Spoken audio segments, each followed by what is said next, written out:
કોંગ્રેસને જ્યાં એક ઝટકા પર ઝટકા મળી રહ્યા છે। 4 દિવસમાં 3 કોંગ્રેસના ધારાસભ્યોના રાજીનામા પડ્યા છે અને ત્યાં જ વધુ એક સમાચાર, કોંગ્રેસના સસ્પેન્ડ કરાયેલા ધારાસભ્ય ભગાભાઈ બારડે હાઈકોર્ટમાં અરજી કરી છે।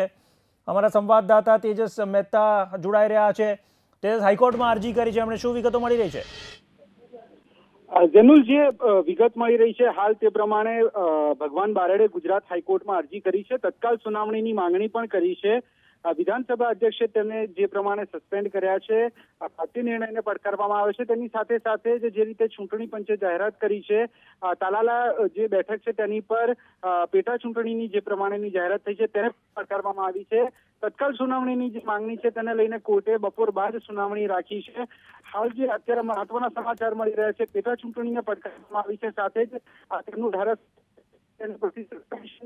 કરવામાં આવ્યું, જે નિર્ણય લીધો તેને પડકારવામાં આવ્યો છે। આ અગાઉ આ જે આખો મામલો છે તેમાં કોંગ્રેસ હંમેશા એવો દાવો કરી રહી છે કે આ આખી જે પ્રક્રિયા છે ગેરબંધારણીય છે અને વિધાનસભા અધ્યક્ષનો જે નિર્ણય છે, કાયદાનો અભ્યાસ જે છે, કાયદાના ચુકાદાઓ જે છે તેનાથી વિપરીત જઈને આ પ્રકારનો ઉતાવળ ભર્યો નિર્ણય છે, ત્યારે ગુજરાત હાઈકોર્ટ સમક્ષ આખો મામલો પહોંચ્યો છે।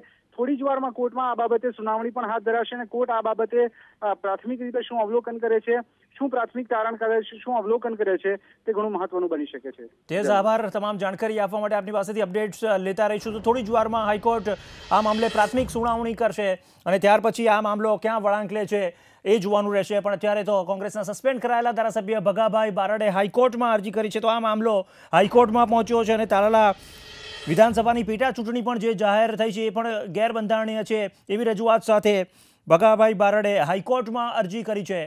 કોંગ્રેસના સસ્પેન્ડ કરાયેલા ધારાસભ્ય અને વિધાનસભાના અધ્યક્ષે જે કાર્યવાહી કરી છે એ પણ ગેરબંધારણીય છે એમ પણ રજૂઆત કરવામાં આવી છે। તત્કાલ સુનાવણી કરવા માંગ કરી છે અરજદારે, ત્યારે હાઈકોર્ટ થોડી જ વારમાં આ મામલે પ્રાથમિક સુનાવણી કરશે અને ત્યાર પછી આખો મામલો કઈ તરફ વળાંક લે છે એ જોવાનું રહેશે।